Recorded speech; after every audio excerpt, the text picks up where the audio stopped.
Chapter 5. Allan Makes a Promise. I never could sleep well in the neighborhood of the Black Kloof. It always seemed to me to give out evil and disturbing emanations, nor was this night any exception to the rule. For hour after hour, cogitating the old wizard's marvelous tale of the Waloos and Heu-Heu, their devil ghost, I lay in the midst of the intense silence of that lonely place, which was broken only by the occasional scream of a nighthawk, or perhaps of the prey that it gripped, or the echoing bark of some baboon among the rocks. The story was foolishness, and yet, there were so many strange peoples hidden away in the vast recesses of Africa, and some of them had these extremely queer beliefs or superstitions. Indeed, I began to wonder whether it is not possible for these superstitions, persisted in through ages, to produce something concrete, at any rate to the minds of those whom they affect. Also, there were odd circumstances connected with this tale or romance that might, in a way, be called corroborative. For instance, the picture of Heu-Heu in the cave, which Zicali, by his infernal arts or tricks, reproduced in the flame of fire. For instance, the diamonds and rubies, or crystals and spinels, whichever they might be, that at present reposed in the pocket of my shooting coat. These, presuming them to be the former, must have come from some very far-off or hidden spot, since I had never seen or heard of such in any place that I had visited, as they were entirely unlike those which, at that time, they were beginning to find at Kimberley, being, for one thing, much more water-worn. Still, the presence of diamonds in a certain district had nothing to do with the possible existence of a Heu-Heu. Therefore, they proved nothing, one way or the other. And if there were a Heu-Heu, did I wish to meet him face to face? In one sense, not at all, but in another, very much indeed.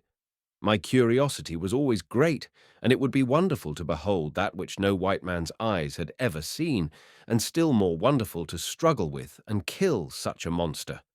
A vision rose before my eyes of Heu-Heu stuffed in the British Museum with a large painted placard underneath. Shot in Central Africa by Allan Quatermain, Esquire. Why, then I, the most humble and unknown of persons, would become famous and have my likeness published in the Graphic, and probably the Illustrated London News also, perhaps with my foot set upon the breast of the prostrate Heu-Heu. That, indeed, would be glory. Only Heu-Heu looked a very nasty customer, and the story might have a wrong ending. His foot might be set upon my breast, and he might be twisting off my head, as in the cave picture. Well, in that case the illustrated papers would publish nothing about it. Then there was the story of the town full of petrified men and animals. This must be either true or false, since it lacked ghostly complications. Although I had never heard of anything of the sort, there might be such a place, and if so, it would be splendid to be its discoverer. Oh, of what was I thinking? Zicali's yarn must be nonsense, and rank fiction. Yet it reminded me of something that I had heard in my youth, which for a long while I could not recall. At last, in a flash, it came back to me. My old father, who was a learned scholar, had a book of Grecian legends, and one of these about a lady called Andromeda, the daughter of a king who, in obedience to popular pressure and in order to avert calamities from his country, tied her up to a rock to be carried off by a monster that rose out of the sea. Then a magically aided hero of the name of Perseus arrived at the critical moment, killed the monster, and took away the lady to be his wife. Why, this Heu-Heu story was the same thing over again. The maiden was tied to a rock. The monster came out of the sea, or rather, the lake, and carried her off, whereby calamities were duly averted. So similar was it, indeed, that I began to wonder whether it were not an echo of the ancient myth that somehow had found its way into Africa. Only hitherto there had been no Perseus in Heu-Heu land. That role, apparently, was reserved for me. And if so, what should I do with the maiden? Restore her to a grateful family, I suppose, for certainly I had no intention of marrying her. Oh, I was growing silly with thinking. I would go to sleep. I woke. A minute or two later, or so it seemed, I woke up thinking, not of Andromeda, but of the prophet Samuel. and for a while wondered what on earth could have put this austere patriarch and priest into my head. Then, being a great student of the Old Testament, I remembered that autocratic seer's indignation when he heard the lowing of the oxen which Saul spared from the general eating up of the Amalekites, as the Zulus would describe it, by divine command. What was the use of cutting the throats of all that good stock personally? I could never understand. Well, in my ears also was the lowing of oxen, which, of course, formed the connecting link. I marvelled what they could be, for our own were grazing at a little distance, and poked my head out under the wagon hood to perceive a really beautiful team of trek cattle. 18 of them, for there were two spare beasts, which had just been driven up to my camp by two strange Kaffirs. Then, of course, I remembered about the oxen which Zikali promised to sell me upon easy terms or under certain circumstances to give me, and thought to myself that in this matter, at any rate, he had proved a wizard of his word. Slipping on my trousers, I descended from the wagon to examine them, and with the most satisfactory results. They had quite recovered from their poverty and foot-soreness that had caused their former owner to leave them behind in Zikali's charge, and were now as fat as butter, looking as though they would pull anything anywhere. Indeed, even the critical Hans expressed his unqualified approval of the beasts, which, as he pointed out from various indications, really seemed to be salted, and inoculated also some of them, as could be seen from the loss of the ends of their tails. Having sent them to graze in charge of the Kaffirs who had brought them, for I did not wish them to mix with my own beasts, which showed signs of sickness, I breakfasted in excellent spirits, as wherever I might go, I was now set up with draught beasts, and then bethought me of my undertaking to revisit Zikali. Hans tried to excuse himself from accompanying me, saying that he wanted to study the new oxen which those strange Zulus might steal, etc. The fact being, of course, that he was afraid of the old wizard, and would not go near him again unless he were obliged. However, I made him come, since his memory was first-rate, and 4 ears were better than 2 when Zikali was concerned. Off we trudged up the kloof, and as before, without delay, were admitted within the fence surrounding the witch-doctor's hut, to find the opener of roads seated in front of it, as usual, with a fire burning before him. However hot the weather, he always kept that fire going. "What do you think of the oxen, Macumazahn?" he asked abruptly. I replied with caution that I would tell him after I had proved them.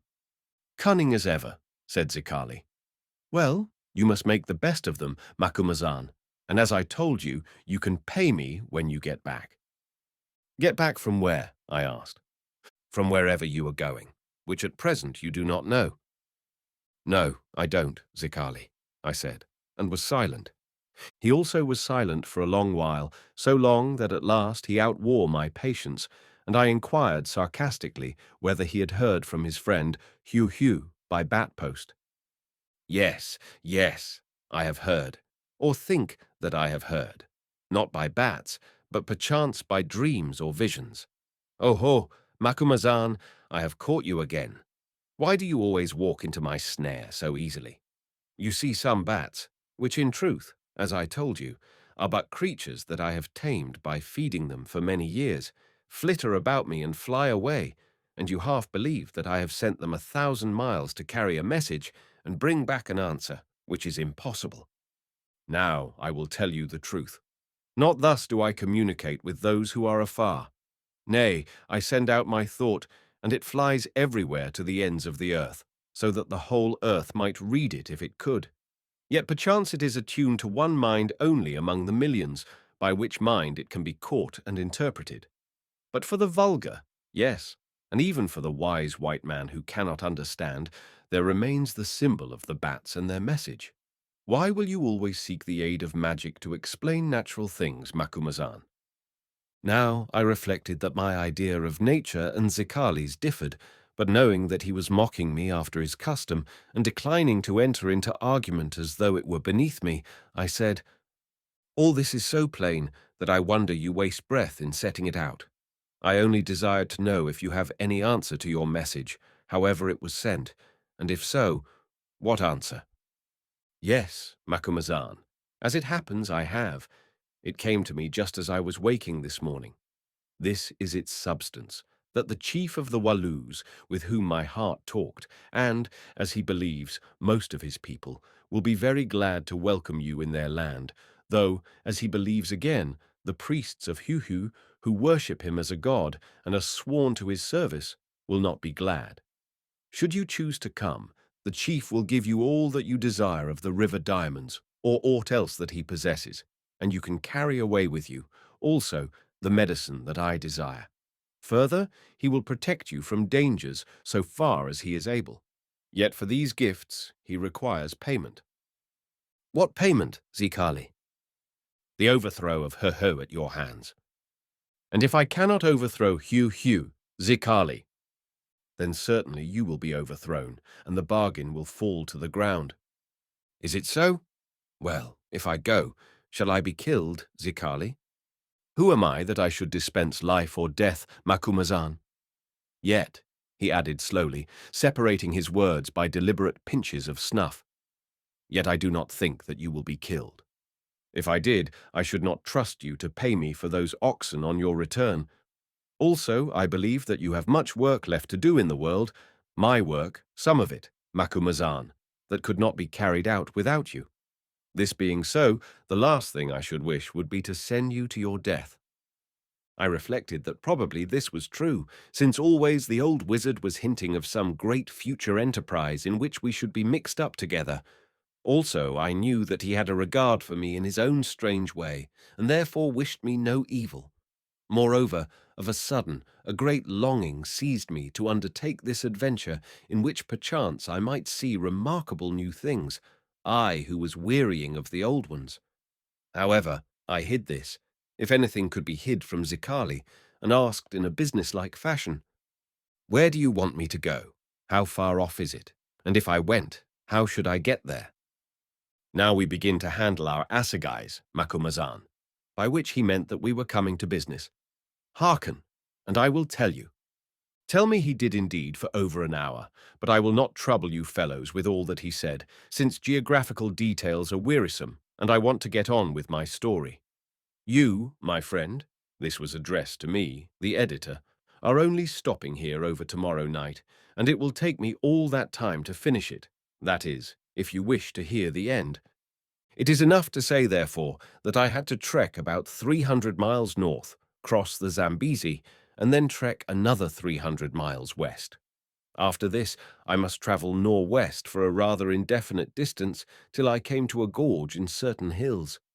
Here I must leave the wagon, if by this time I had any wagon, and tramp for 2 days through a waterless patch of desert till I came to a swamp-like oasis. Here the river of which Zikali had spoken lost itself in the sands of the desert, whence I should see on a clear day the smoke of the volcano of which he had also spoken. Crossing the swamp, or making my way round it, I must steer for this slope, till at length I came to a second gorge in mountains, through which the river ran from Heu-Heu land out into the desert. There, according to Zikali, I should find a party of Walloos waiting for me with canoes or boats, who would take me on into their country, where things would go as they were fated.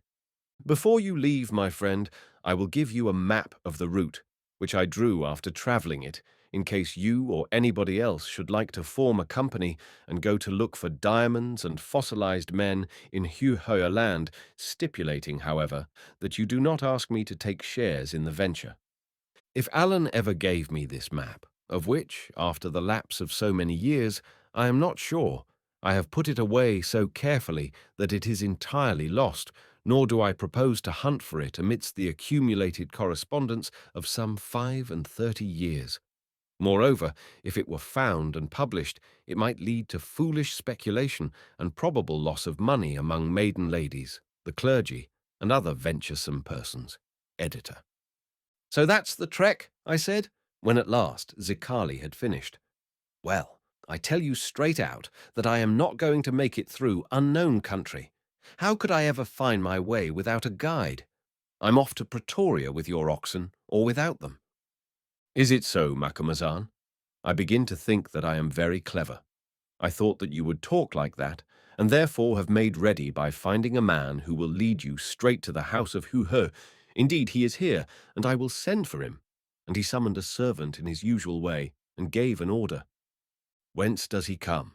Who is he? And how long has he been here?" I asked. "I don't quite know who he is, Macumazahn, for he does not talk much about himself, but I understand that he comes from the neighborhood of Heu-Heu land, or out of it, for aught I know, and he has been here long enough for me to be able to teach him something of our Zulu language, though that does not matter much since you know Arabic well, do you not?" "I can talk it, Zikali, and so can Hans, a little." "Well, that is his tongue, Macumazahn, or so I believe, which will make things easier. I may tell you at once that he is a strange sort of man, not in the least like anyone you would expect, but of that you will judge for yourself." I made no answer, but Hans whispered to me that doubtless he was one of the children of Heu-Heu, and just like a great monkey. Although he spoke in a very low voice, and at a distance Zikali seemed to overhear him, for he remarked, "Then you will feel as though you had found a new brother. Is it not so, light in darkness?" Which, if I have not said so before, was a title that Hans had earned upon a certain honourable occasion. Thereon Hans grew silent, since he dared not show his resentment of this comparison of himself to a monkey to the mighty opener of roads. I, too, was silent, being occupied with my own reflections, for now, in a flash, as it were, I saw the whole trick stripped bare of its mysterious and pseudo-magical trappings. A messenger from some strange and distant country had come to Zikali, demanding his help for reasons that I did not know. This he had determined to give through me, whom he thought suited to the purpose. Hence his bribe of the oxen, the news of which he had conveyed to me while I was still far off, having in some way become acquainted with my dilemma. Indeed, it looked as though everything had been part of a plan, though of course this was not possible, since Zikali could not have arranged that I should take shelter in a particular cave during a thunderstorm. The sum of it was, however, that I should serve his turn, though what exactly that might be I did not know. He said that he wanted to obtain the leaves of a certain tree, which perhaps was true, but I felt sure that there was more behind. Possibly his curiosity was excited, and he desired information about a distant secret people, since for knowledge of every kind he had a perfect lust. Or perhaps in some occult fashion this Heu-Heu, if there were a Heu-Heu, might be a rival who stood between him and his plans, and therefore was one to be removed, allowing 90% of Zikali's supernatural powers to be pure humbug. Without doubt the remaining 10% were genuine. Certainly he lived and moved and had his being upon a different plane from that of ordinary mortals, and was in touch with things and powers of which we are ignorant. Also, as I have reason to know, though I do not trouble you with instances, he was in touch with others of the same class or hierarchy throughout Africa, yes, thousands of miles distant, of whom some may have been his friends, and some his enemies, but all were mighty in their way. While I was reflecting thus, and old Zikali was reading my thoughts, as I am sure he did, for I saw him smile in his grim manner and nod his great head as though in approval of my acumen, the servant returned from somewhere, ushering in a tall figure picturesquely draped in a fur kaross that covered his head as well as his body. Arrived in front of us, this person threw off the kaross and bowed in salutation, first to Zikali and then to myself. Indeed, so great was his politeness that he even honored Hans in the same way, but with a slighter bow. I looked at him in amazement, as well I might, since before me stood the most beautiful man that I had ever seen. He was tall, something over 6 feet high, and superbly shaped, having a deep chest, a sinewy form, and hands and feet that would have done credit to a Greek statue. His face, too, was wonderful, if rather sombre, perfectly chiselled and almost white in colour, with great dark eyes, and there was something about it that suggested high and ancient blood. He looked, indeed, as though he had just stepped straight out of the bygone ages.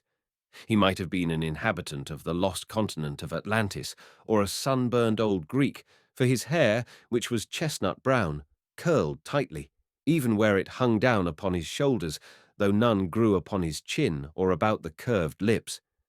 Perhaps he was shaven. In short, he was a glorious specimen of mankind, differing from any other I had seen. His costume, too, was striking and peculiar, although dilapidated. Indeed, it might have been rifled from the body of an Egyptian pharaoh. It consisted of a linen robe that seemed to be twisted about him, which was broidered at the edges with faded purple.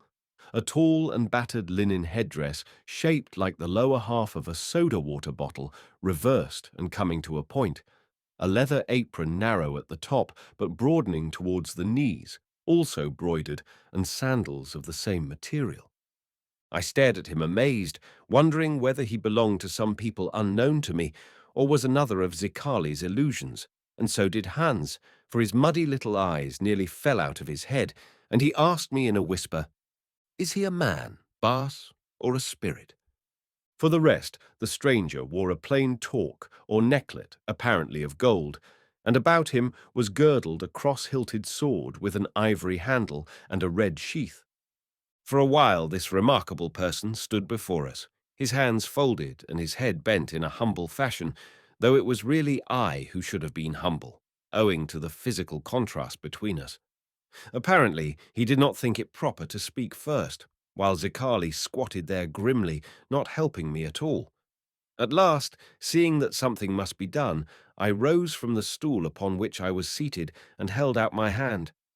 After a moment's hesitation, the splendid stranger took it, but not to shake in the usual fashion, for he bent his head and gently touched my fingers with his lips, as though he were a French courtier and I a pretty lady.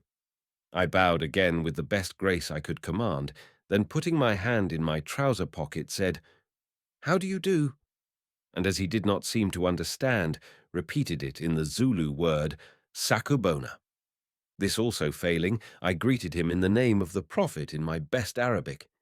Here I struck oil, as an American friend of mine named Brother John used to say, for he replied in the same tongue, or something like it.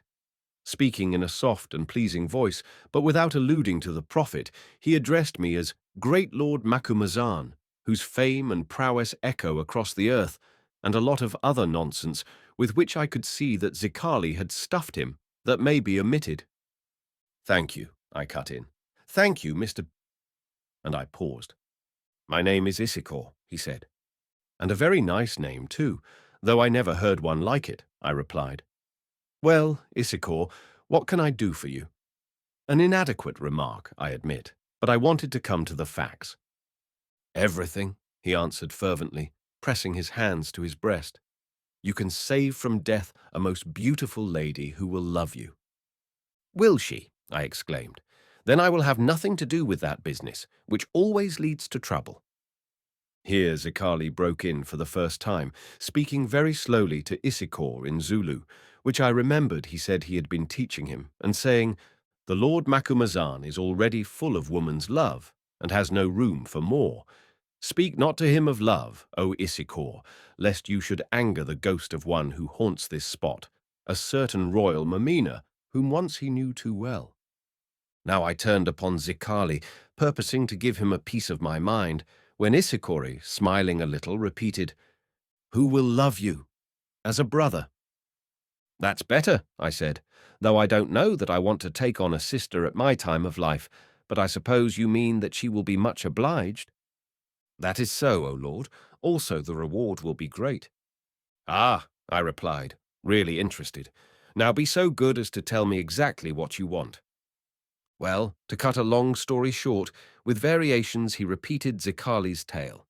I was to travel to his remote land, bring about the destruction of a nebulous monster or fetish or system of religion, and in payment to be given as many diamonds as I could carry. "But why can't you get rid of your own devil?" I asked. "You look a warrior, and are big and strong." "Lord," he replied gently, spreading out his hands in an appealing fashion, "I am strong, and I trust that I am brave, but it cannot be. No man of my people can prevail against the God of my people, if so he may be called. Even to revile him openly would bring a curse upon us. Moreover, his priests would murder us." "So he has priests?" I interrupted. "Yes, Lord, the God has priests sworn to his service, evil men as he is evil. O Lord, come, I beseech you, and save Sabila the beautiful." "Why are you so interested in this lady?" I asked. "Lord, because she loves me, not as a brother, and I love her. She, the great lady of my land and my cousin, is my betrothed, and if the god is not overthrown, as the fairest of all our maidens, she will be taken by the god."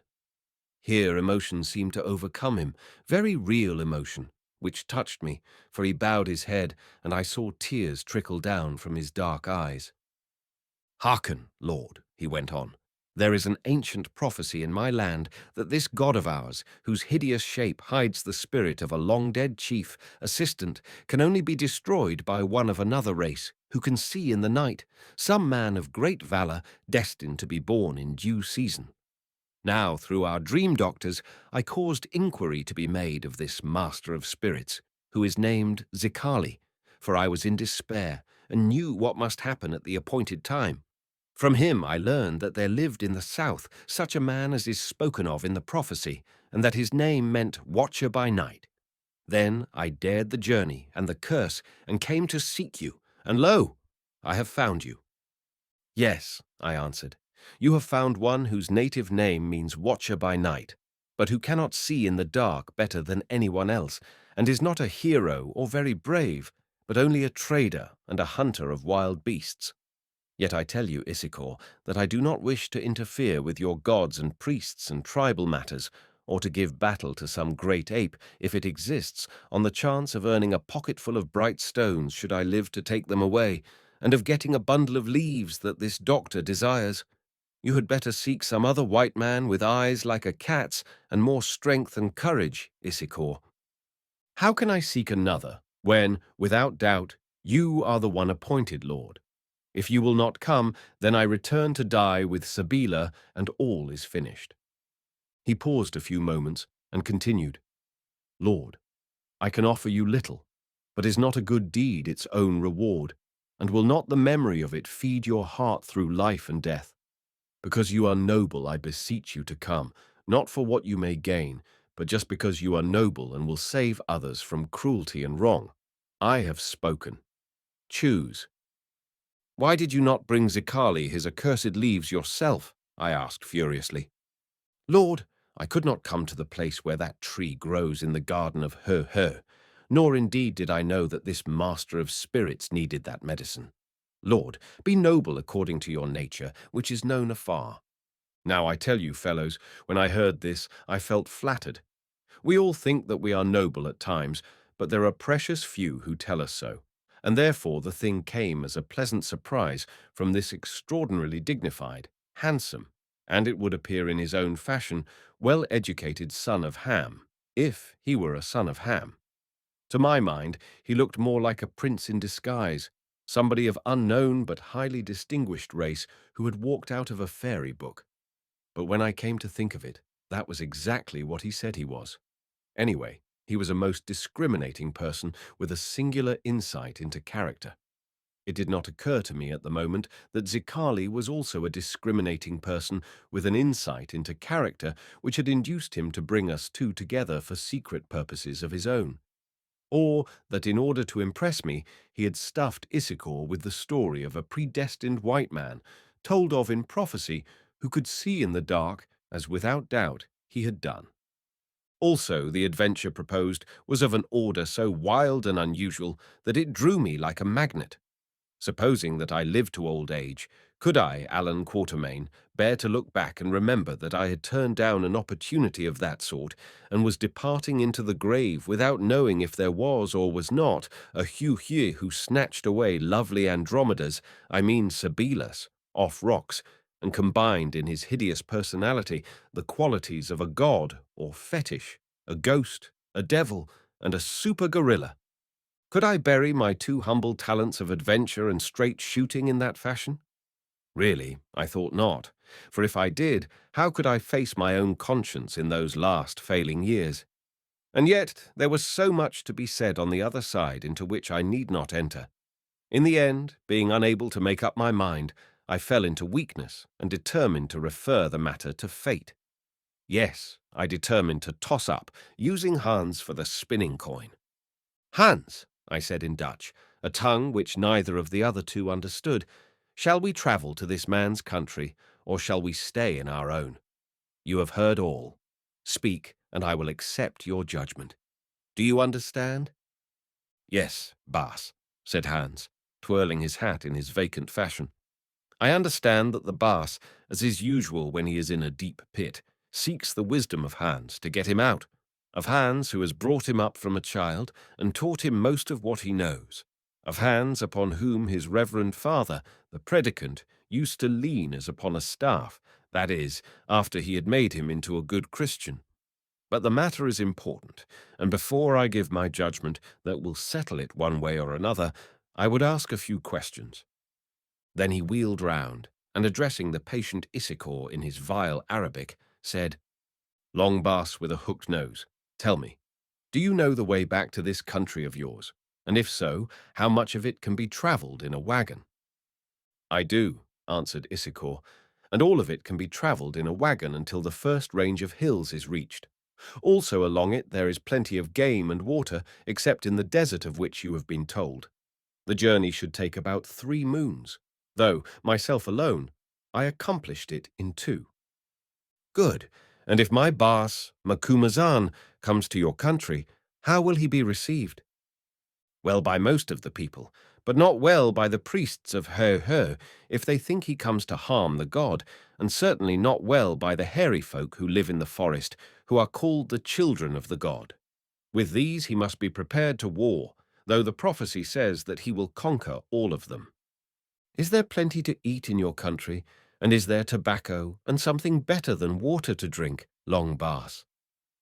There is plenty of all these things.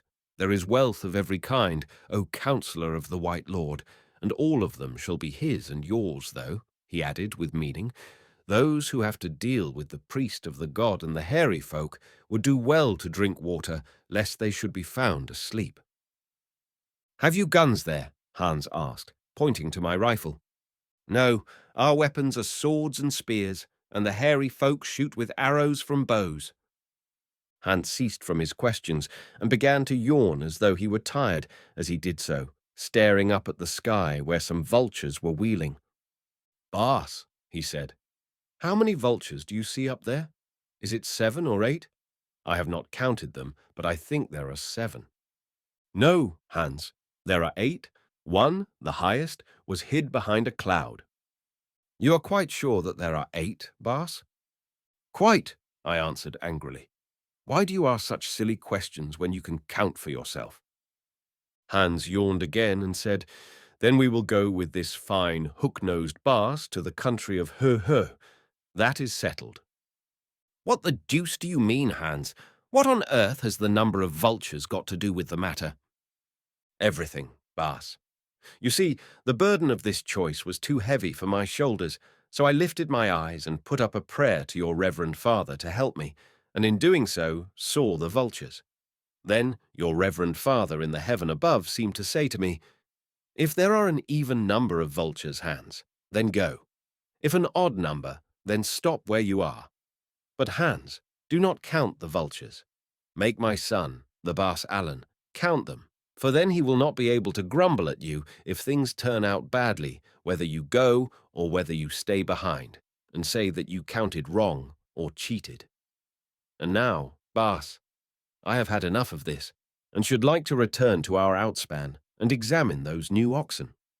I looked at Hans, speechless with indignation.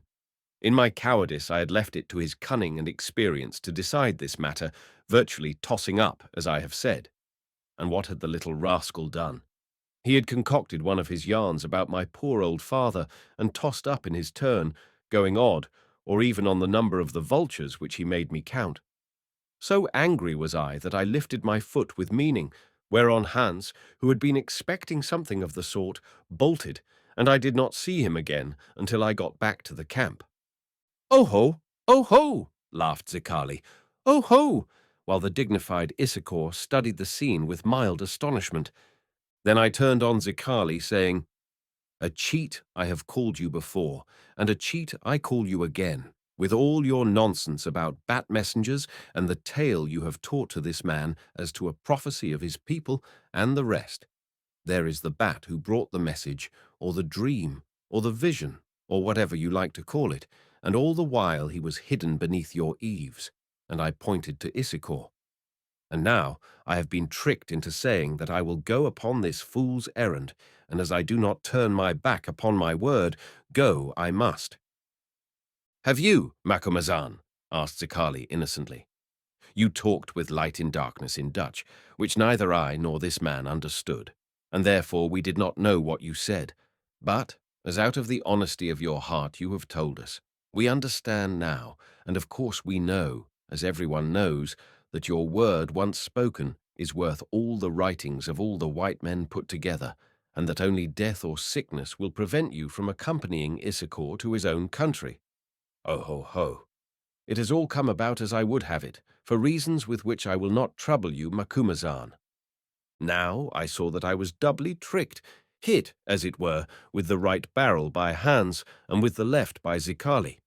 To tell the truth, I had quite forgotten that he did not understand Dutch, although I remembered it when I began to use that tongue, and that therefore it did not in the least matter what I had said privately to Hans. But if Zicali did not understand Dutch, of which after all I am not so sure, at any rate he understood human nature and could read thoughts, for he went on, Do not boil within yourself like a pot with a stone on its lid, Macumazahn, because your crafty foot has slipped and you have repeated publicly in one tongue what you had already said secretly in another, and therefore made a promise to both of us. For all the while, Macumazahn, you had made that promise, and your white heart would not have suffered you to swallow it again, just because we could not hear it with our ears. No, that great white heart of yours would have risen into your throat and shut it fast. So kick away the burning sticks from beneath the water of your anger, and let it cease from boiling, and go forth as you have promised, to see wonderful things and do wonderful deeds, and snatch the pure and innocent out of the hands of evil gods or men. Yes, and burn my fingers, scooping your porridge out of the blazing pot, Zicali, I said with a snort. Perhaps, Macumazahn, perhaps, for if I had no porridge to be saved, should I have taken all this trouble? But what does that matter to you, to the brave white lord who seeks the truth as a thrown spear seeks the heart of the foe? You will find plenty of truth yonder, Macumazahn, new truth, and what does it matter if the spear is a little red after it has reached the heart of things? It can be cleaned again, Macumazahn. It can be cleaned, and amidst many other services, you will have done one to your old friend, Zicali, the cheat. Here Allan glanced at the clock and stopped. I say, do you know what the time is? He said. 20 minutes past 1, by the head of Chaka.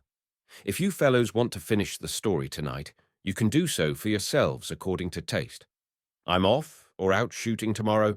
I shan't hit a haystack sitting. Chapter 6. The Black River. On the following evening, pleasantly tired after a capital day's shooting and a good dinner, once more the four of us, Curtis, Good, myself, the editor, and old Allan, were gathered round the fire in his comfortable den at the Grange. Now then, Allan, I said, get on with your tale. What tale? He asked, pretending to forget, for he was always a bad starter where his own reminiscences were concerned. That about the monkey man and the fellow who looked like Apollo, answered Good.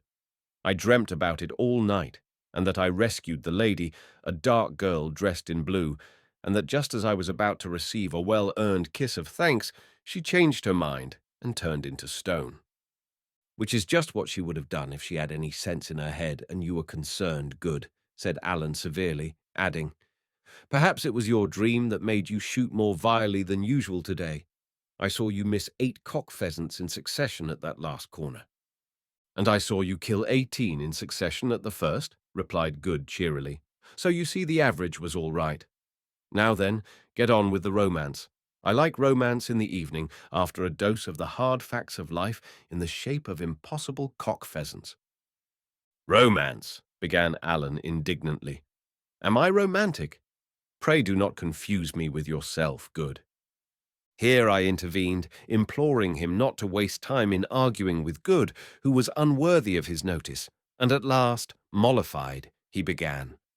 Now I am in a hurry and want to be done with this job that dries up my throat, who, having lived so much alone, am not used to talking like a politician, and makes me drink more whiskey and water than I ought. You are in a hurry too, all of you, especially Good, who wants to get to the end of the story in order that he may argue about it and try to show that he would have managed much better, and you, my friend, because you have to leave tomorrow morning early and must see to your packing before you get to bed.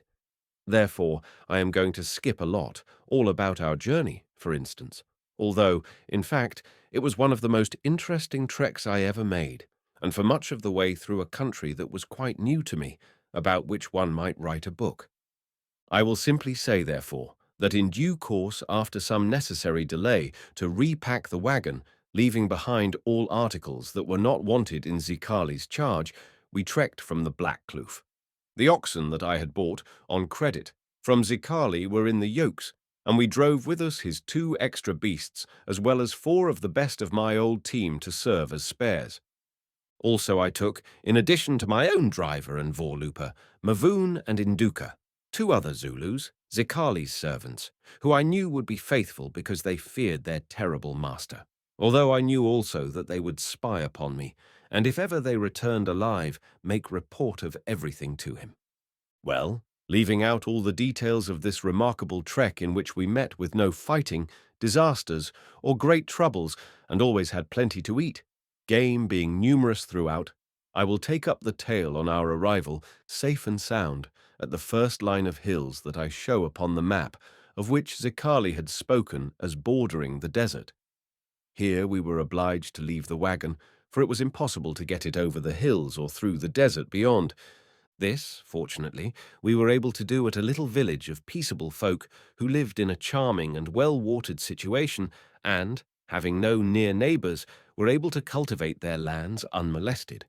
I placed it in the charge of Mavoon and Induka, whom I could trust and who would not run away, also the oxen, of which, by good fortune, we had only lost 3.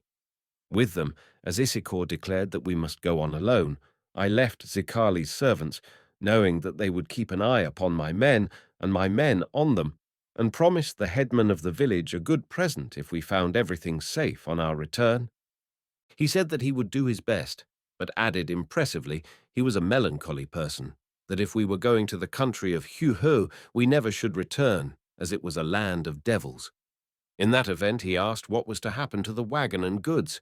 I replied that I had given orders that if I did not reappear within a year, it was to trek back to whence we came and announce that we were gone, but that he need not be afraid, as being a great magician, I knew that we should be back long before that time. He shrugged his shoulders, looking doubtfully at Issachar, and there the conversation ended. However, I persuaded him to lend us 3 of his people to guide us across the mountains and to carry water through the desert on the understanding that they should be allowed to return as soon as we sighted the swamp. Nothing would induce them to go nearer to the country of Heu-Heu. So in due course off we started, leaving Mavoon and Induka almost in tears, for the gloom of the headman had spread to them, and they too believed that they would see us no more. Hans, it is true, they never would have missed, since they hated him as he hated them. But in my case the matter was different because they loved me in their own way. Our baggage was light. Rifles. I took a double-barreled express, as much ammunition as we could manage, some medicines, blankets, etc. A few spare clothes and boots for myself, a couple of revolvers and as many vessels of one sort or another as possible to carry water, including 2 paraffin tins slung at either end of a piece of wood after the fashion of a milkman's yoke. Also we had tobacco, a good supply of matches, candles, and a bundle of dried biltong to eat in case we found no game. It doesn't sound much, but before we got across that desert, I felt inclined to throw away half of it. Indeed, I don't think we could have got the stuff over the mountain pass, which proved to be precipitous, without the assistance of the 3 water-bearers. It took us 12 hours to reach and cross that mountain's crest, just beneath which we camped, and another 6 to descend the other side next day. At its foot was thin, tussocky grass, with occasional thorn trees growing in a barren veldt that by degrees merged into desert. By the last water we camped for the second night. Then, having filled up all our vessels, started out into the arid, sandy wilderness. Now you fellows know what an African desert is, for we went through a worse one than this on our journey to Solomon's mines. Still, the particular specimen I am speaking of was pretty bad. To begin with, the heat was tremendous. Then, in parts, it consisted of rolling slopes or waves of sand, up which we must scramble and down which we must slide, a most exhausting process. Further, there grew in it a variety of thick-leaved plant with sharp spines that, if touched, caused a painful soreness, which abominable and useless growths made it impossible to travel at night, or even if the light were low, when they could not be seen and avoided. We spent 3 days crossing that wretched desert that had another peculiarity. Here and there in its waste, columns of stones, polished by the blowing sand, stood up like obelisks, sometimes in one piece, monoliths, and sometimes in several, piled on each other. I supposed that they were the remains of strata, hard cores that had resisted the action of wind and water, which in the course of thousands or millions of years had worn away the softer rock, grinding it to dust. Those obelisk-like columns gave a very strange appearance to that wilderness, suggesting the idea of monuments. Also, incidentally, they were useful, since it was by them that our water-bearing guides, who were accustomed to haunt the place to kill ostriches or to steal their eggs, steered their path. Of these ostriches we saw a good number, which showed that the desert could not be so very wide, since in it there seemed to be nothing for them to live on unless they ate the prickly plants. There was no other life in the place. Fortunately, by dint of economy and self-denial, our water held out, until on the afternoon of the third day, as we trudged along parched and weary, from the crest of one of the sand waves, we saw far off a patch of dense green that marked the end, or rather, the beginning, of the swamp. Now our agreement with the guides was that when they came in sight of this swamp, they should return, for which purpose we had saved some of the water for them to drink on their homeward journey. After a brief consultation, however, they determined to come on with us, and when I asked why, wheeled round and pointed to dense clouds that were gathering in the heavens behind us. These clouds, they explained, foretold a sand tempest in which no man could live in the desert. Therefore they urged us forward at all speed. Indeed, exhausted as we were, we covered the last 3 miles between us and the edge of the swamp at a run. As we reached the reeds, the storm burst, but still we plunged forward through them till we came to a spot where they grew densely, and where, by digging pits in the mud with our hands, we could get water, which, thick as it was, we drank greedily. Here we crouched for hours while the storm raged. It was a terrific sight, for now the face of the desert behind was hidden by clouds of driven sand, which even among the reeds fell upon us thickly, so that occasionally we had to rise to shake its weight off us. Had we still been in the desert, we should have been buried alive. As it was, we escaped, though half choked and with our skins fretted by the wear of the particles of sand. So we squatted all night till before dawn the storm ceased, and the sun rose in a perfectly clear sky. Having drunk more water, of which we seemed to need enormous quantities, we struggled back to the edge of the swamp, and from the crest of a sand wave looked about us. Issachar stretched out his arm towards the north and touched me on the shoulder. I looked, and far away, staining the delicate blue of the heavens, perceived a dark, mushroom-shaped patch of vapor. "It is a cloud," I said. "Let us go back to the reeds. The storm is returning." "No, Lord," he answered. "It is the smoke from the fire mountain of my country." I studied it and said nothing, reflecting, however, that in this particular, at any rate, Zicali had not lied. If so, was it not possible that he had spoken truth about other matters also? If there existed a volcano as yet unreported by any explorer, might there not also be a buried city filled with petrified people, and even a Heu-Heu? No, in Heu-Heu I could not believe. Here, after they had filled themselves and their gourds with water, the 3 natives from the village left us, saying that they would go no farther, and that they could now depart safely, as the sandstorm would not return for some weeks. They added that our magic must be very strong, since had we delayed even for a few hours, we should certainly all have been killed. So they departed, and we camped by the reeds, hoping to rest after our exhausting journey.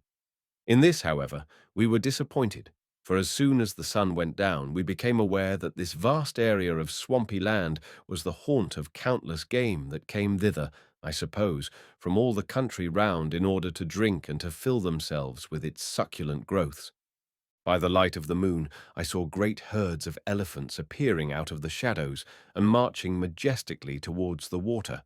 Also, there were troops of buffalo, some of which broke out of the reeds, showing that they had hidden there during the day, and almost every kind of antelope in plenty, while in the morass itself we could hear sea cows wallowing and grunting, and great splashes which I suppose were caused by frightened crocodiles leaping into pools. Nor was this all, since so much animal life upon which they could prey attracted many lions that coughed and roared and slew according to their nature. Whenever one of them sprang onto some helpless buck, a stampede of all the game in the neighborhood would follow. The noise they made crashing through the reeds was terrific, so much so that sleep was impossible. Moreover, there was always a possibility that the lions might be tempted to try a change of diet and eat us, especially as we had no bushes with which to form a boma, or fence.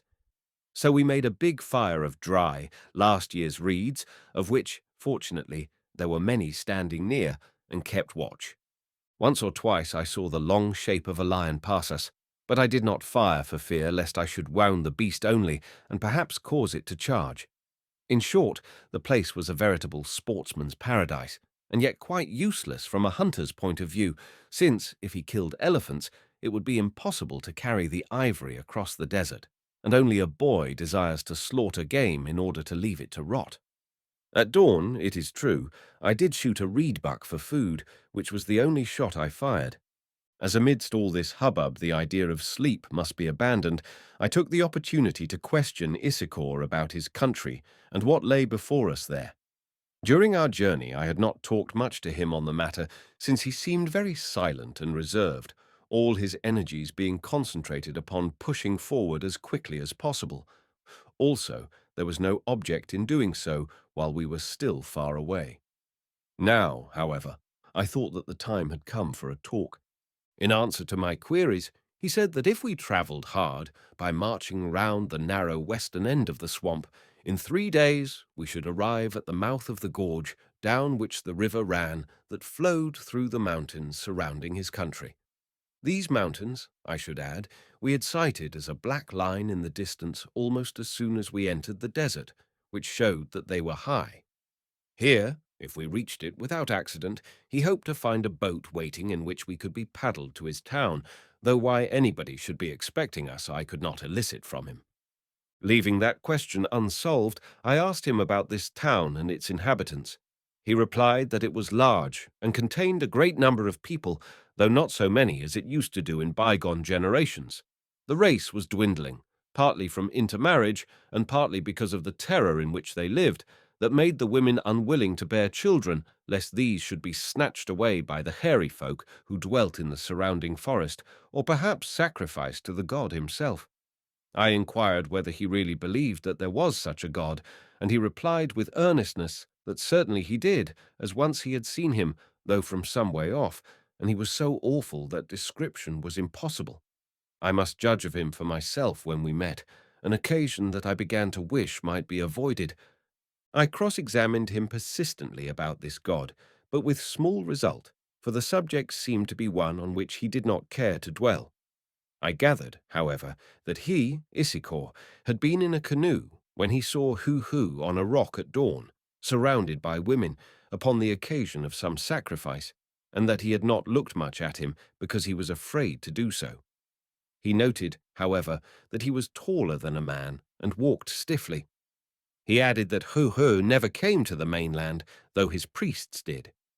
Then, dropping the subject of Heu-Heu, he went on to tell me of the system of government amongst the Walloos, which, it appeared, was an hereditary chieftainship that could be held either by men or women. The present chief, an old man, like the people was named Wallo, as indeed were all the chiefs of the tribe in succession, For Wallu was really a title which he thought had come with them from whatever land they inhabited in the dark, forgotten ages.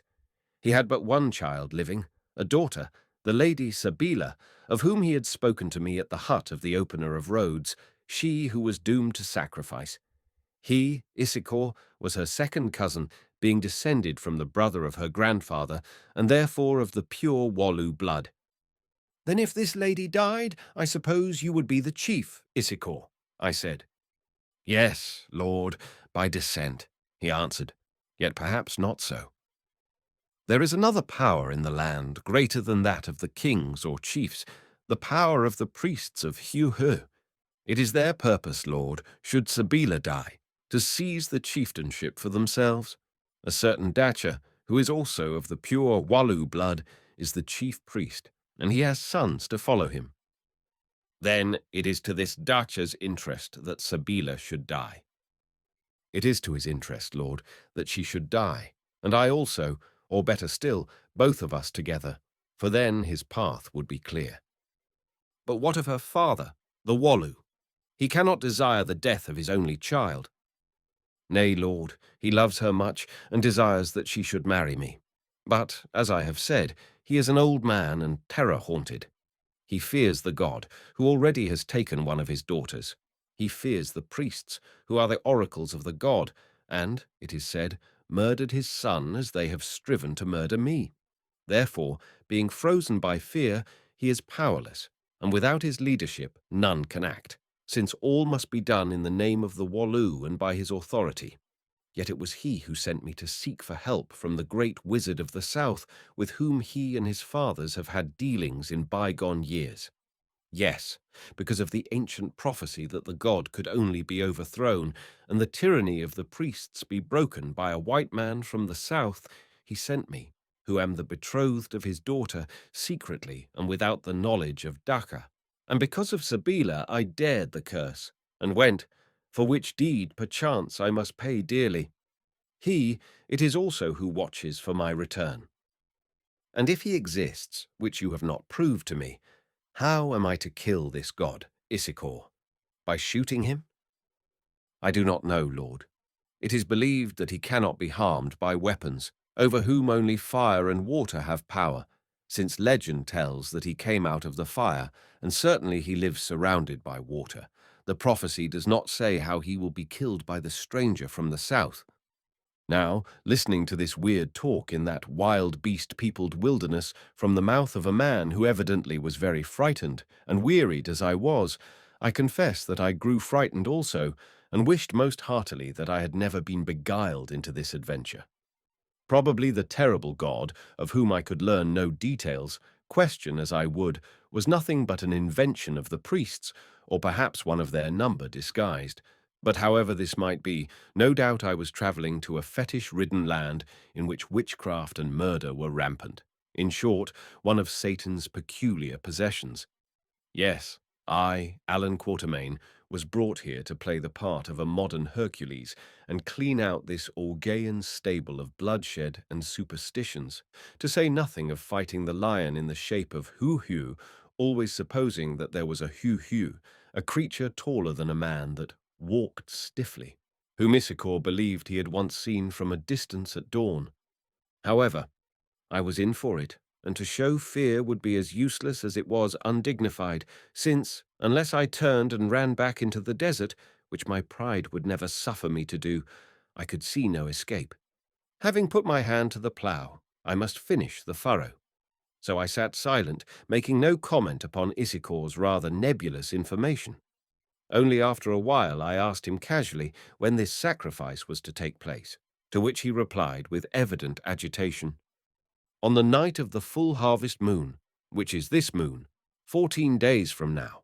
Wherefore we must hurry, since at best it will take us 5 days to reach the town of Wallu, 3 in travelling round the swamp, and 2 upon the river.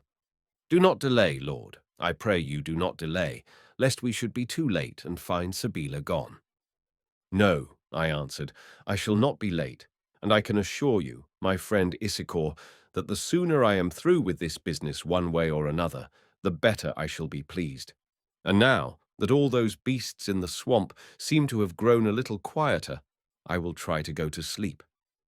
Happily, I was successful in this effort and obtained several hours' sound rest, which I needed sorely before the sun appeared and Hans woke me.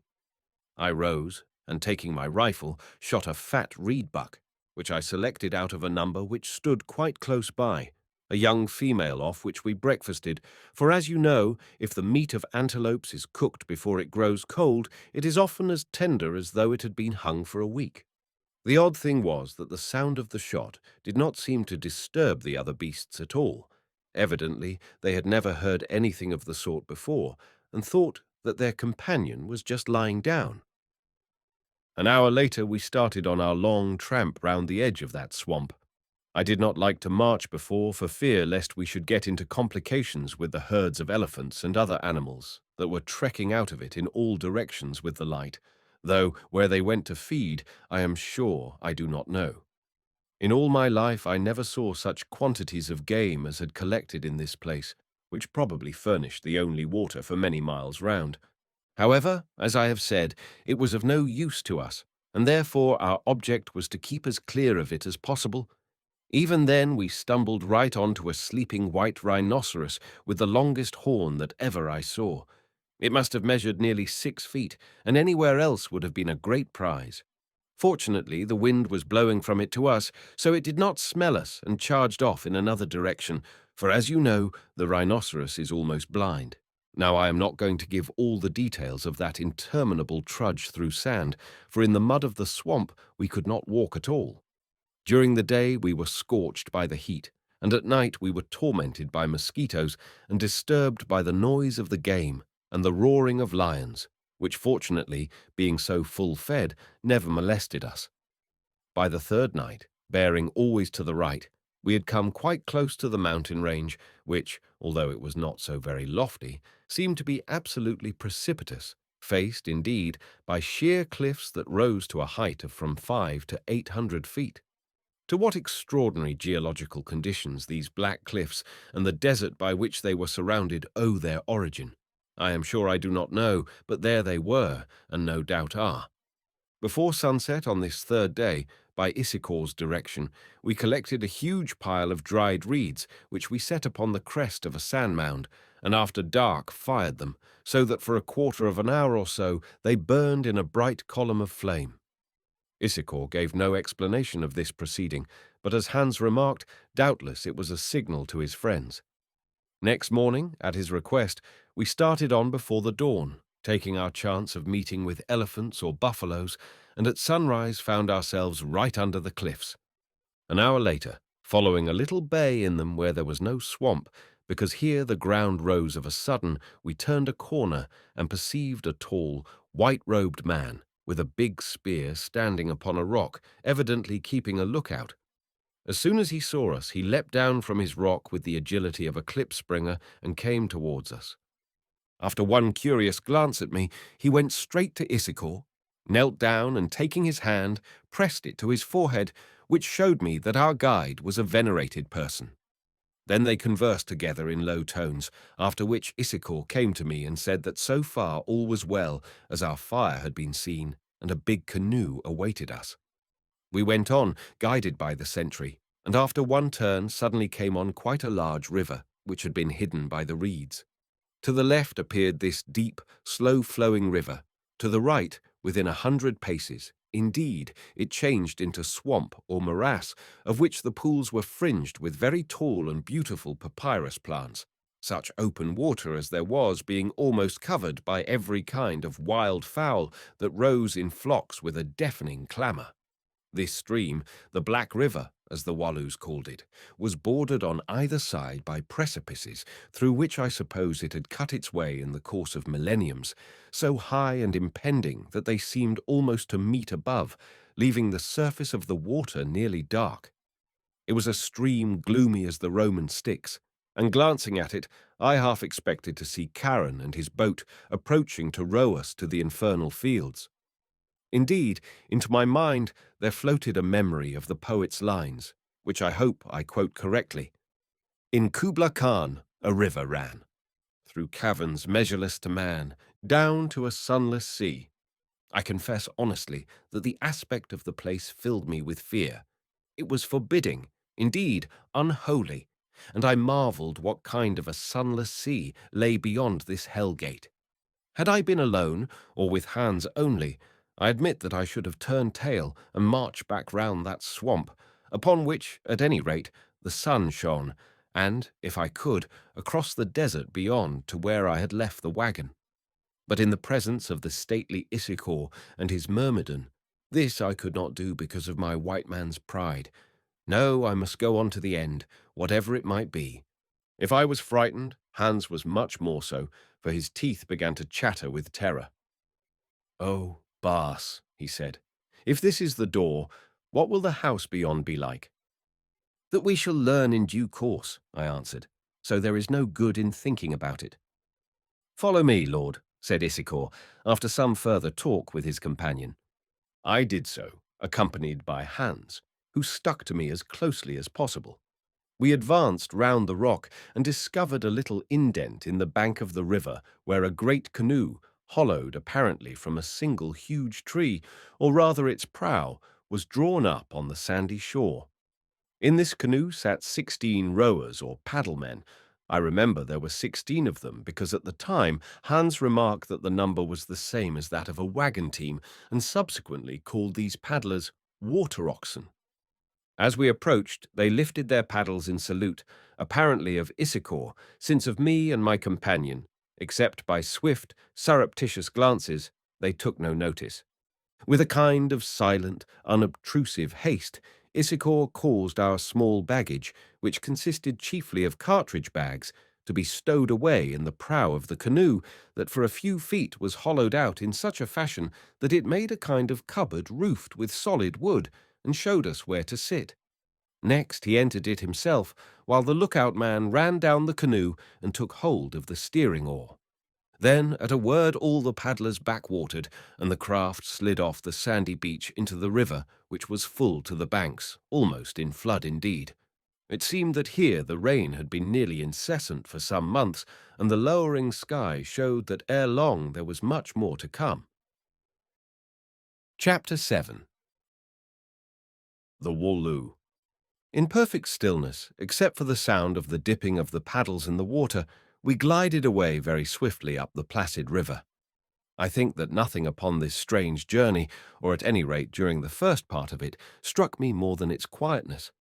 The water was still, flowing peacefully between its rocky walls towards the desert in which it would be lost, just as the life of some good old man flows towards death. The rocky precipices on either side were still. They were so steep that on them nothing which breathed could find a footing, except bats, perhaps that do not stir in the daytime. The riband of grey sky above us was still, though occasionally a draught of air blew between the cliffs with a moaning noise, such as one might imagine to be caused by the passing wind of spiritual wings. But stillest of all were those rowers who for hour after hour laboured at their task in silence and with a curious intentness, or, if speak they must, did so only in a whisper. Gradually an impression of nightmare stole over me. I felt as though I were a sleeper taking part in the drama of a dream. Perhaps, in fact, this was so, since I was very tired, having rested but little for a good many nights, and laboured hard during the day, trudging through the sand with a heavy rifle and a load of cartridges upon my back. So really I may have been in a doze, such as is easily induced in any circumstances by the sound of lapping water. If so, it was not a pleasant dream, for the titanic surroundings in which I found myself and the dread possibilities of the whole enterprise oppressed my spirit with a sensation of departure from the familiar things of life into something unholy and unknown. Soon the cliffs grew so high and the light so faint that I could only just see the stern, handsome faces of the rowers appearing as they bent forward to their ordered stroke, and vanishing into the gloom as they leant back after it was accomplished. The very regularity of the effort produced a kind of mesmeric effect which was unpleasant. The faces looked to me like those of ghosts peeping at one through cracks of the curtains round a bed, then vanishing, continually to return and peep again. I suppose that at last I went to sleep in good earnest. It was a haunted sleep, however, for I dreamed that I was entering into some dim Hades, where all realities had been replaced by shadows, strengthless but alarming. At length I was awakened by the voice of Issachar, saying that we had come to the place where we must rest for the night, as it was impossible to travel in the dark, and the rowers were weary. Here the cliffs widened out a little, leaving a strip of shore upon either side of the river, upon which we landed. By the last light that struggled to us from the line of sky above, we ate such food as we had, supplemented by biscuits of a sort that were carried in the canoe, for no fire was lighted. Before we had finished, dense darkness fell upon us, for the moonbeams were not strong enough to penetrate into that place, so that there was nothing to be done except lie down upon the sand and sleep with the wailing of the night air between the cliffs for lullaby. The night passed somehow. It seemed so long that I began to think or dream that I must be dead and waiting for my next incarnation, and when occasionally I half woke up, was only reassured by hearing Hans at my side, muttering prayers in his sleep to my old father, of which the substance was that he should be provided with a half-gallon bottle of gin. At last, a star that shone in the black riband far above vanished, and the riband turned blue, or rather grey, which showed that it was dawn. We rose and stumbled into the canoe, for it was impossible to see where to place our feet, and started. Within a few hundred yards of our sleeping place, suddenly the cliffs that hemmed in the river widened out, so that now they rose at a distance of a mile or more from either bank-flat, water-levelled land. These banks, which here were steep, were clothed with great, dark-coloured, spreading trees, of which the boughs projected far over the water and cut off the light almost as much as the precipices had done lower down the stream. Thus we still travelled in gloom, especially as the sun was not yet up. Presently, through this gloom, to which my trained eyes had grown accustomed, I thought that I caught sight of tall, dark-hued figures moving between the trees. Sometimes these figures seemed to stand upright and walk upon their feet, and sometimes to run swiftly upon all fours. "Look, Hans," I whispered. Everyone whispered in that place. "There are baboons." "Baboons, Bas," he answered. "Wherever baboons such a size?" "No, they are devils." Now from behind me Issachar also whispered, "They are the hairy men who dwell in the forest, Lord. Be silent, I pray you, lest they should attack us." Then he began to consult with the rowers in low tones, apparently as to whether we should go on or turn back. Finally we went on, paddling at a double pace. A moment later, a sound arose in that dim forest, a sound of indescribable weirdness that was half an animal grunt and half a human cry, which to my ears shaped itself into the syllables, "Heu-Heu." In an instant it was taken up upon all sides, and from everywhere came this wail of "Heu-Heu," which was so horrid to hear that my hair stood up even straighter than usual. Listening to it, I understood whence came the name of the god I had travelled so far to visit.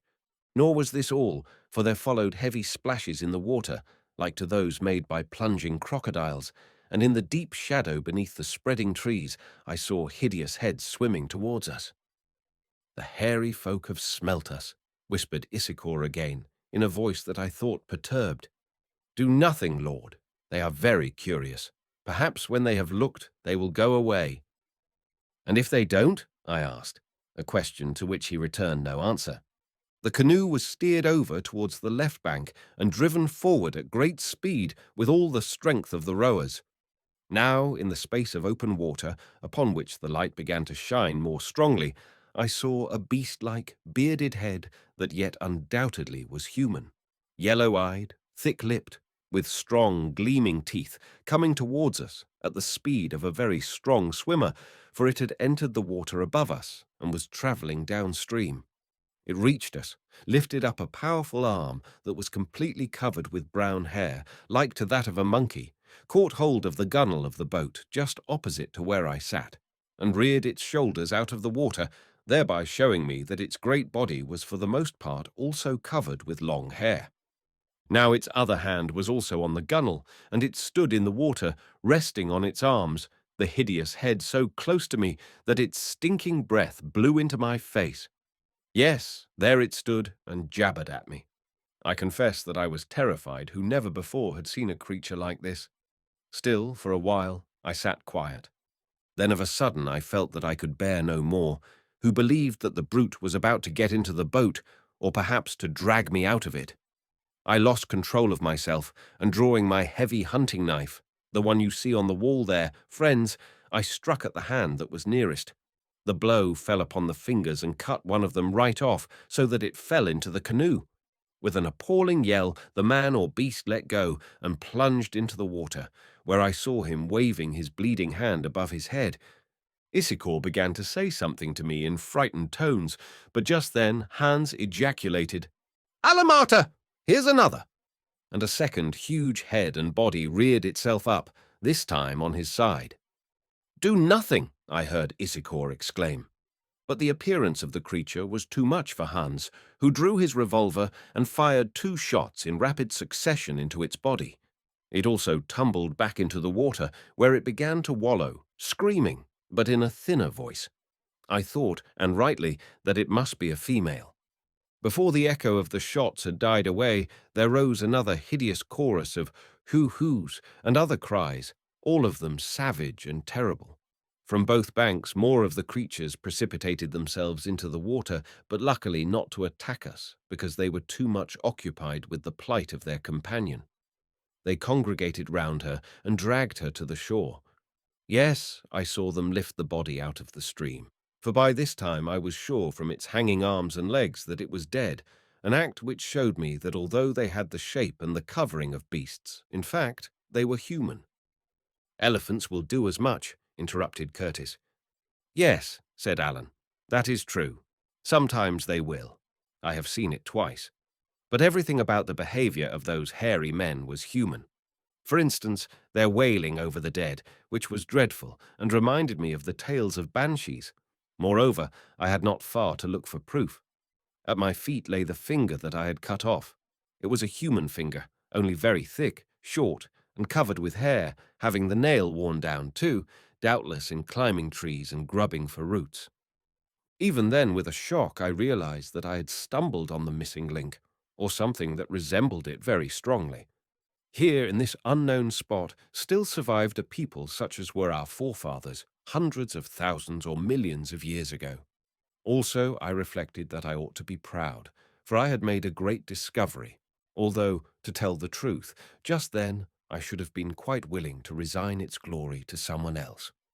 After this I began to reflect upon other things, for a large jagged stone whizzed within an inch of my head, and presently was followed by a rude arrow tipped with fishbone that stuck in the side of the canoe. Amidst a shower of these missiles, which fortunately, beyond a bruise or two, did us no harm, we headed out into mid-stream again, where they could not reach us, and as no more of the hairy people swam from the banks to cut us off, soon were pursuing our way in peace.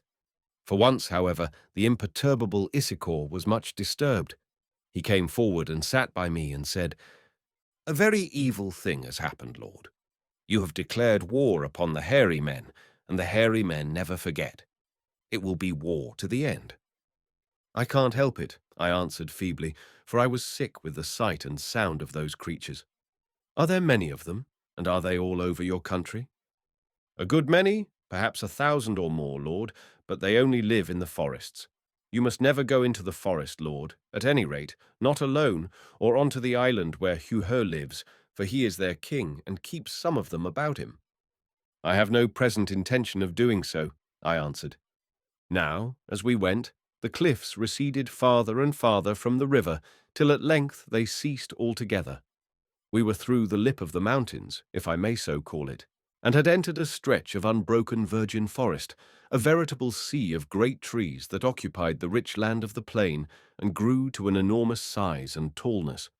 Moreover, before us appeared clearly the cone of the volcano, broad but of no great height, over which hung the mushroom-shaped cloud of smoke. All day long we travelled up this tranquil river, rejoicing in the comparative brightness in its centre, although, of course, the trees upon either edge overhung it much.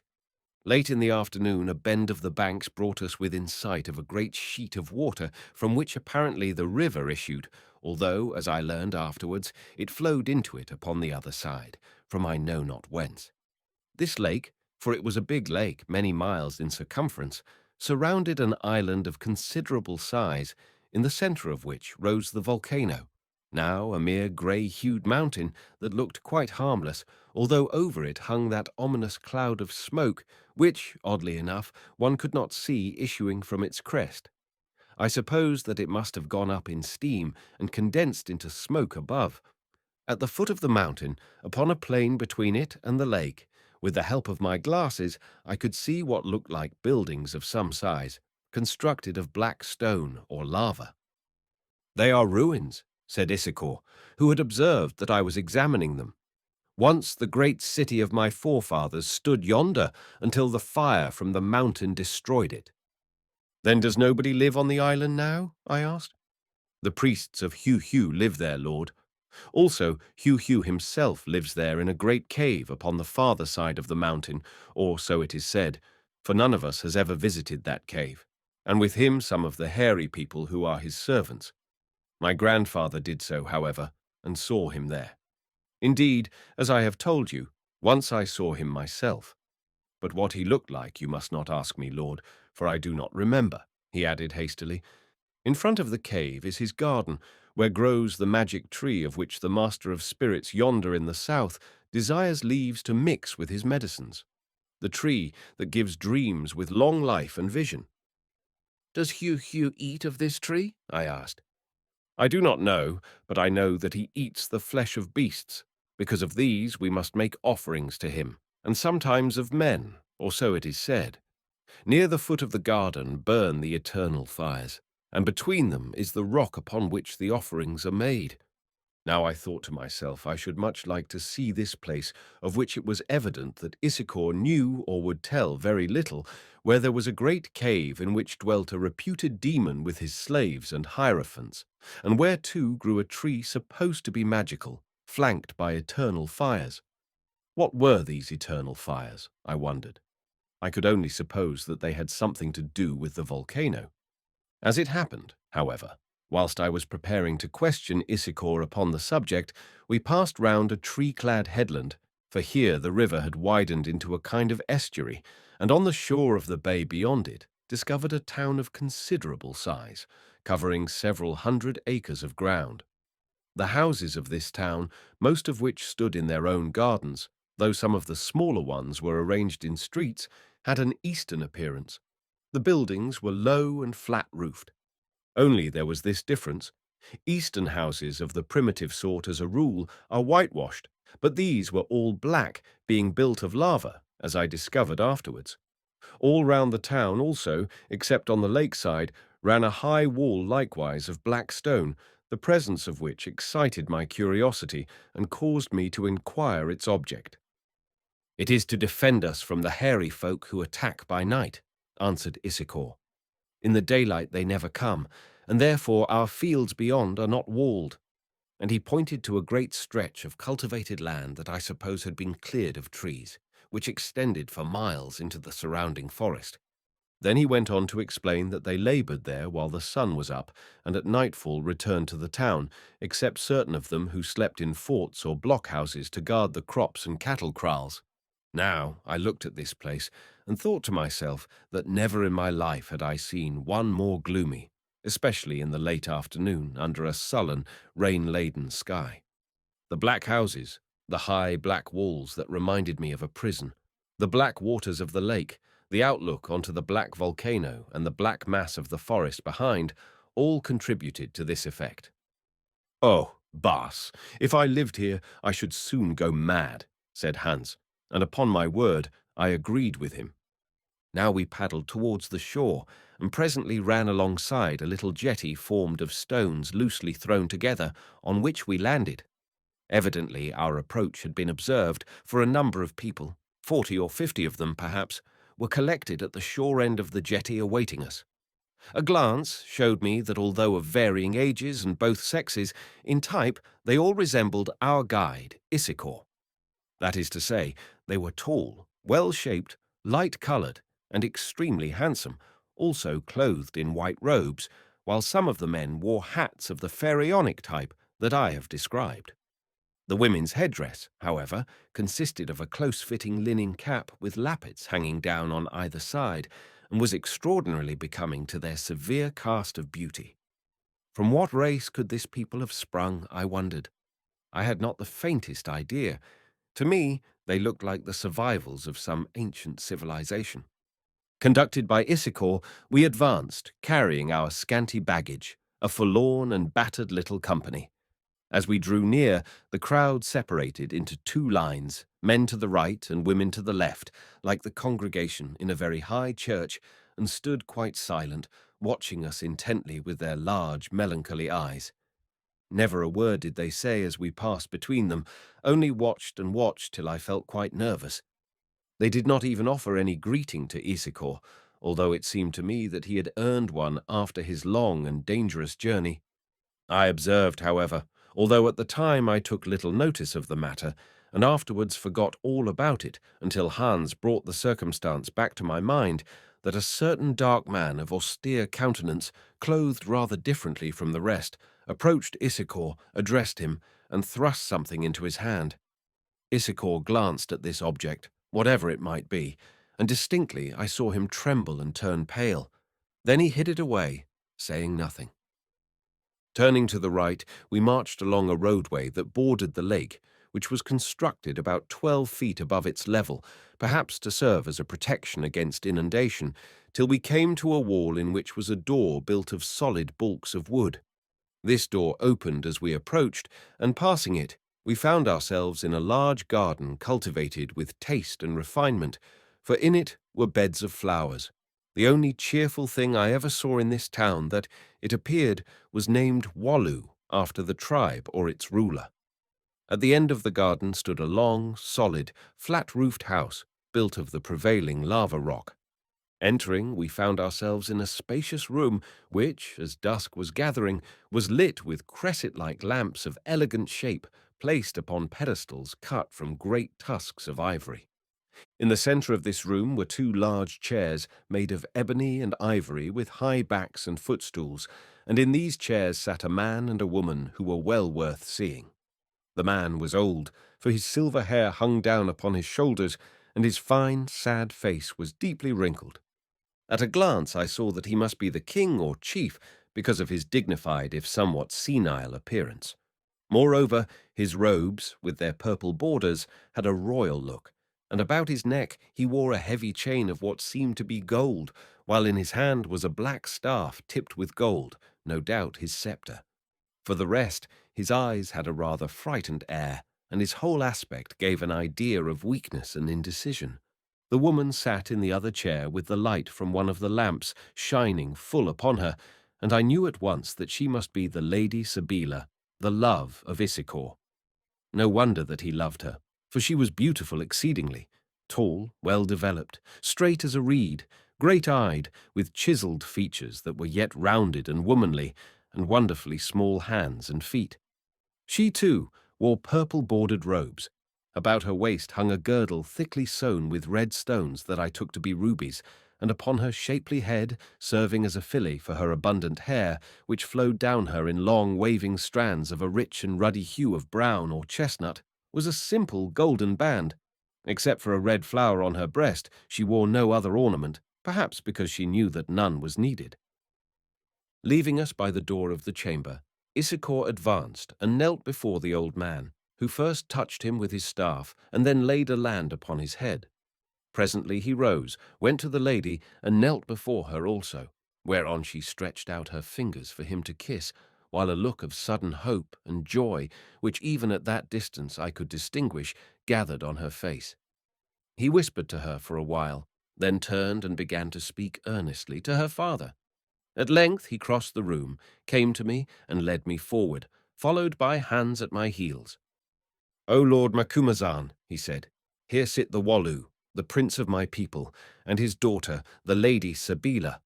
O Prince, my cousin, this is the white noble famous for his skill and courage, whom the wizard of the south made known to me, and who at my prayer, out of the goodness of his heart, has come to help us in our peril." "I thank him," said the Waloo in the same dialect of Arabic that was used by Issachar. "I thank him in my own name, in that of my daughter, who now alone is left to me, and in the name of my people."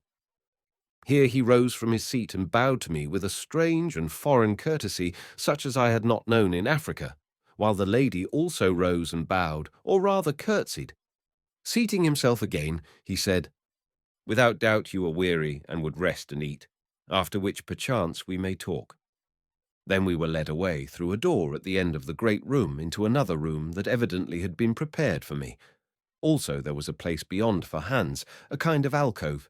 Here water, which I noticed had been warmed, an unusual thing in Africa, was brought in a large earthenware vessel by two quiet women of middle age, and with it an undershirt of beautiful fine linen, which was laid upon a bed or cushioned couch that was arranged upon the floor and covered by fur rugs.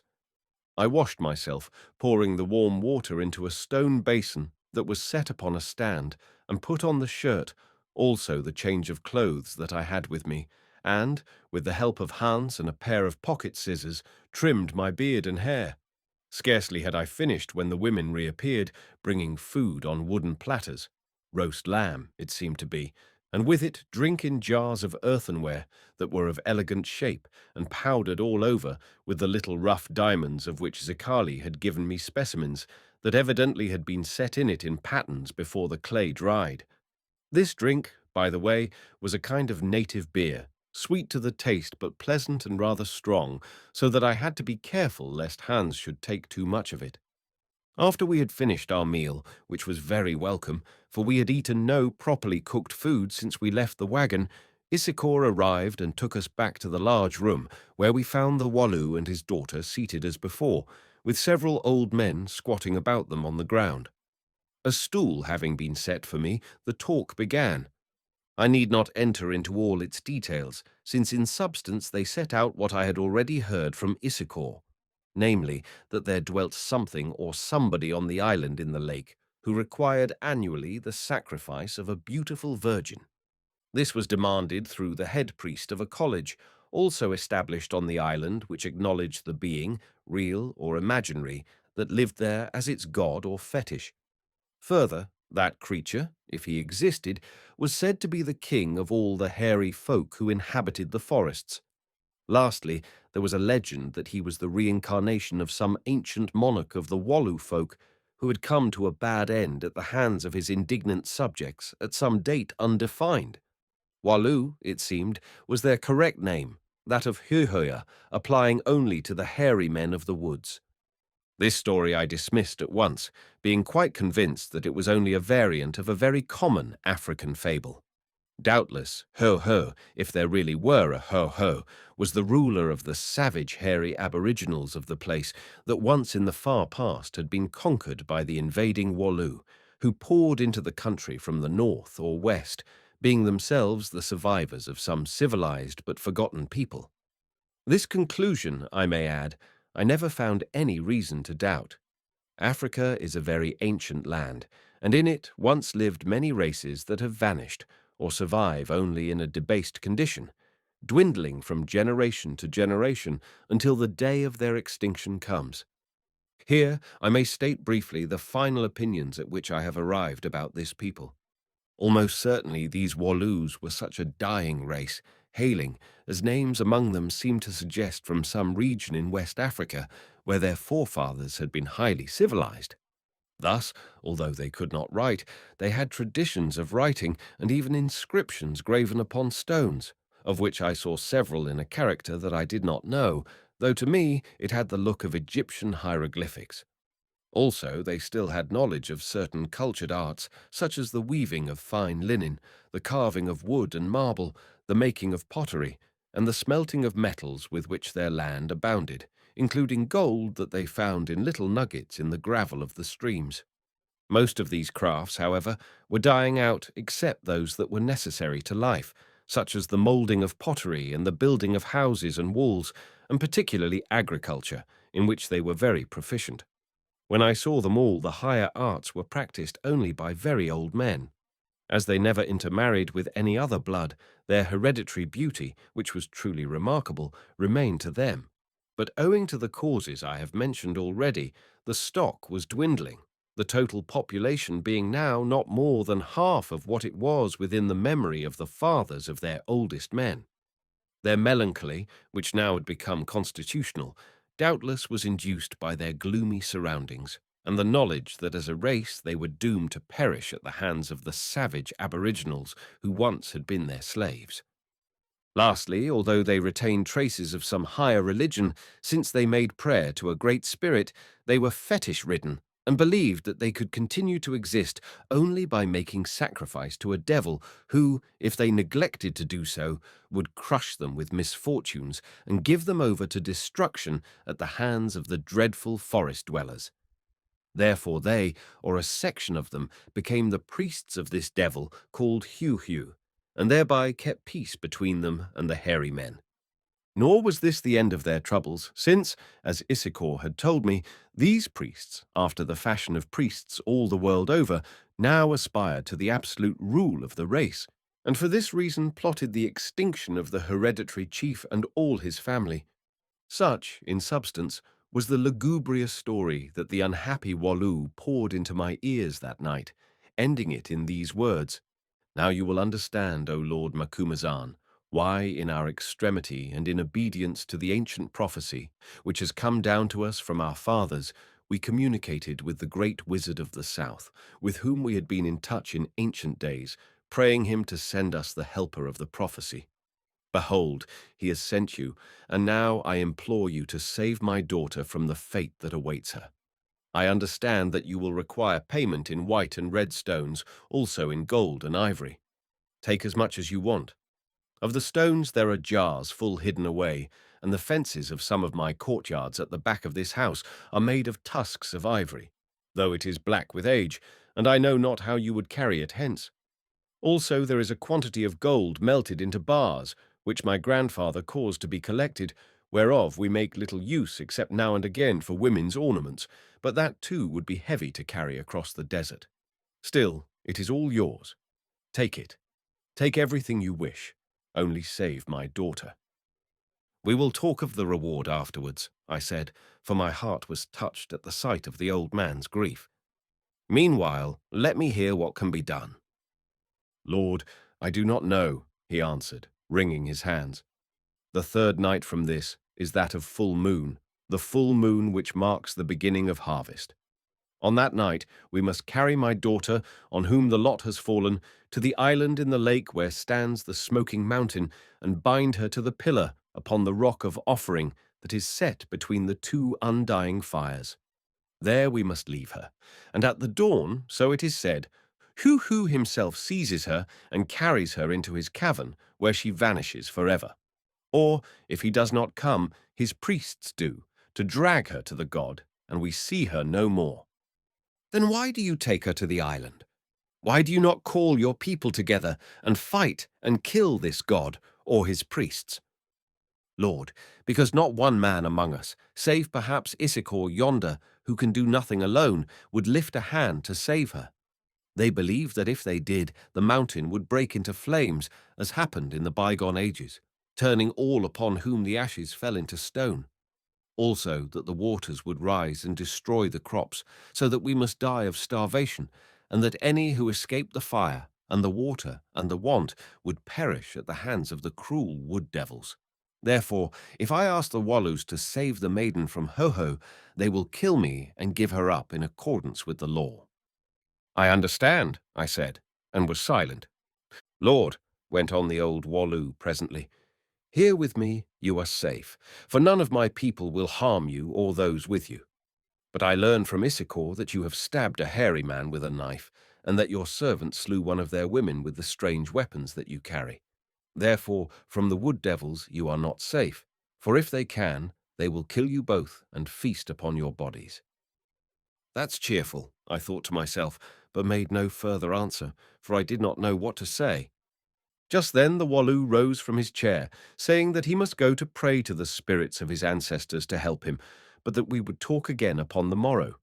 After this he bade us good night, and departed without another word, followed by the old men, who all this while had sat silent, only nodding their heads from time to time like porcelain images of Chinese mandarins.